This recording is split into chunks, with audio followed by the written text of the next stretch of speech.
Fait du fun en arrière en abattant des arbres. Mais c'est quoi l'idée derrière ce jardin-là? C'est quoi l'idée derrière cet abattage d'arbres-là? C'est qu'il va y avoir un jardin collectif. Et je vais juste vous expliquer un peu d'où vient cette idée-là de faire un jardin. C'est que quand on a commencé la banque alimentaire, on s'est rendu compte qu'on avait un problème de saine gestion de nos déchets.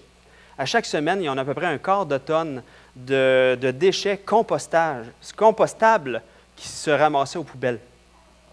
Donc, à ce niveau-là, on était un mauvais témoignage envers les gens qui étaient sensibles à l'écologie et on était un mauvais témoignage de saine gestion des ressources que Dieu nous donne. Parce que ces déchets-là, en fait, sont des ressources. On peut tout composter ça. Mais là, je me suis dit, c'est bien beau de faire du compost avec ça, mais qu'est-ce qu'on va faire avec le compost? Et c'est là que l'idée de la saine gestion des ressources que Dieu nous donne est allée un peu plus loin. On dit, hey, on a un super terrain en arrière qui ne sert à rien, finalement, présentement. Et si on faisait un jardin avec ça? Si on faisait fructifier tout ça à la gloire de Dieu? Et là, on est allé voir les urbanistes de la ville et tout ça pour présenter le projet. Et les urbanistes étaient vraiment emballés. Ils ont dit, bien, voyons donc, vous allez bénir la population, puis c'est pour ça que vous existez. Je dis, bien, merci de me prêcher l'Évangile. Donc, ils nous ont donné le permis de tout ça pour abattre, finalement, je n'ai pas mon petit pointeur, le tiers de notre terrain, de s'en servir pour faire un jardin. Donc, c'est ce qu'on a abattu. Tout ça ici, on a ramassé 27 cordes de bois avec ça. Et les 27 cordes de bois sont toutes promis, sont déjà vendues à l'avance. Et c'est qu'ils ont ramassé assez d'argent pour payer ce qu'il va falloir pour enlever les souches. Donc, ça s'auto-suffit. OK? Ça ne coûte rien.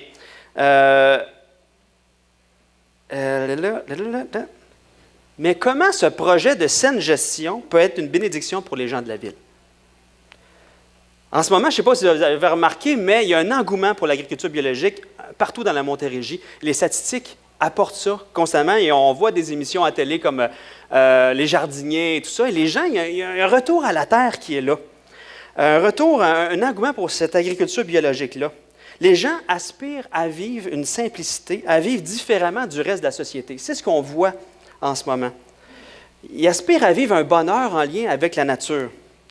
En fait, dans leur fort intérieur, ils aspirent à vivre ce que l'être humain a vécu au Jardin d'Éden.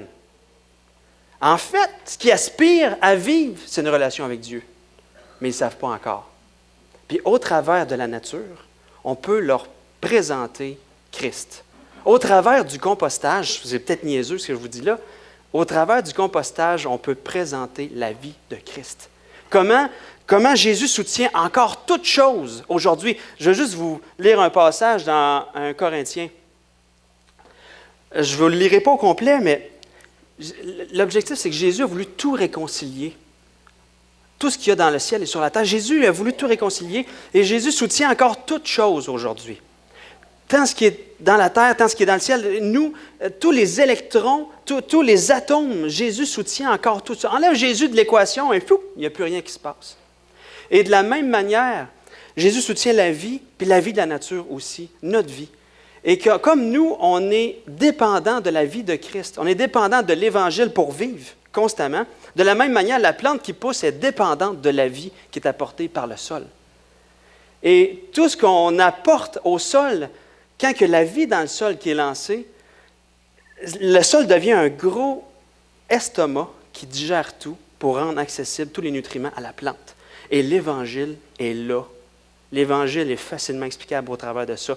Et l'Évangile est facilement explicable au travers de toute la vie biologique qu'il y a à l'intérieur du compost. Et je pourrais vous en parler longtemps. Si vous voulez en savoir plus, le 23 février, je fais une conférence là-dessus, à Longueuil. Street level. Donc, je ne veux pas passer trop de temps, mais il y a tellement de choses qu'on va pouvoir faire, non seulement bénir les gens par de la bonne nourriture, bénir l'Église, mais aussi, prochaine diapo, faire un écosystème spécial avec notre terrain.